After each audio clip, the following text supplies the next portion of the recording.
સરળ ભાષામાં આદિવાસી કોણ છે હું સમજાવું તમને। આદિવાસી એટલે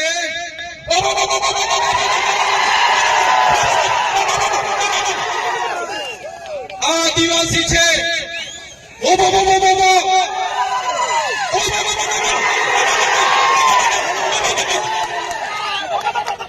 અમારા આદિવાસી છે।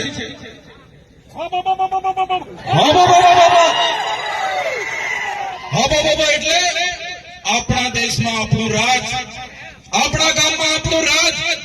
આ ઉભો આદિવાસી સિવાય કોઈની તાકાત નથી કે ઉભો કરી શકે। આદિવાસી જ કરી શકે।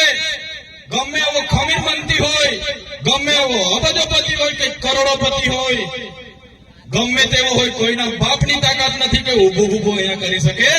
આ વિસ્તારમાં જો કોઈ ઉભું કરી શકે તે અમારો આદિવાસી કરી શકે છે, એનો પાવર છે। આપણા ગામમાં આપણું રાજ, આદિવાસી એનો માલિક છે, મૂળ માલિક છે। હું ચૈતર વસાવા નથી કહેતો, આદિવાસીઓનો ઇતિહાસ કહે છે, દેશની સુપ્રીમ કોર્ટ કહે છે, દેશનું બંધારણ કહે છે, યુનો કહે છે કે આ દુનિયામાં સૌથી પહેલા જો કોઈ આવ્યું હોય તો એ આદિવાસી છે। મૂળ માલિક આ દેશનો આદિવાસી છે, સુપ્રીમ કોર્ટ કહે છે। ત્યારે આજે